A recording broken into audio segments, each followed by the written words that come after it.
কোনো ব্লগ নিয়ে আসিনি, আজকে একটা রেসিপি নিয়ে চলে এসেছি। তো আজকে বানাবো মুরগির লাল ঝোল। তো এখানে আমি চিকেনটাকে ভালো করে পরিষ্কার করে নিয়েছি, আলু কেটে নিয়েছি, আর ওখানে রয়েছে চই ঝাল। তো আমি মাংসটাকে ভালো করে ম্যারিনেট করে নেবো গোলমরিচ, নুন, হলুদ আর ভিনিগার দিয়ে। এখানে এই সব মশলাগুলোকে একসঙ্গে একটা পেস্ট বানিয়ে নেব। তো এরপর কড়াইতে তেল দিয়ে ভালো করে আলুগুলোকে লাল লাল করে ভেজে নেব।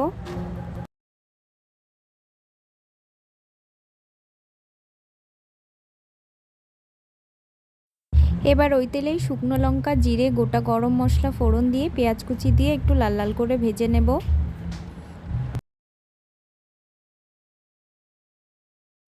এরপর একসঙ্গে বেটে রাখা মশলা, লবণ, হলুদ আর কাশ্মীরি লঙ্কা গুঁড়ো দিয়ে মশলাটাকে ভালোভাবে কষিয়ে নেব।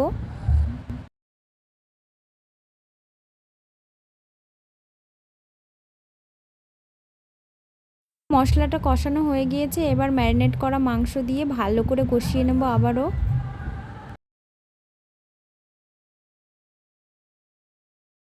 এবার দিয়ে দিলাম চই ঝাল। তো মাংসটাও ভালো করে কষানো হয়ে গিয়েছে, মাংস থেকে এই যে তেল ছেড়ে এসছে। এবার ভেজে রাখা আলুটা দিয়ে দিলাম, দিয়ে আর কিছুক্ষণ নাড়াচাড়া করে নেব।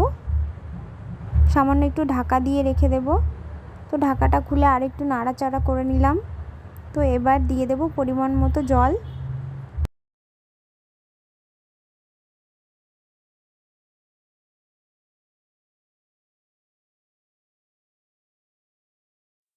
তো জলটা ফুটে উঠলে আমি প্রেসার কুকারে দিয়ে দুটো সিটি দিয়ে নেব, দিয়ে আমি এটাকে নামিয়ে নেব।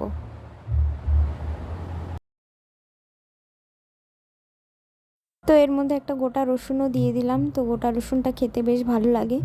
তো এই যে দুটো সিটি হয়ে গিয়েছে। তো এবার আমি এটাকে নামিয়ে নেব। তো নামানোর পর গরম মশলাটা দিয়ে দেব।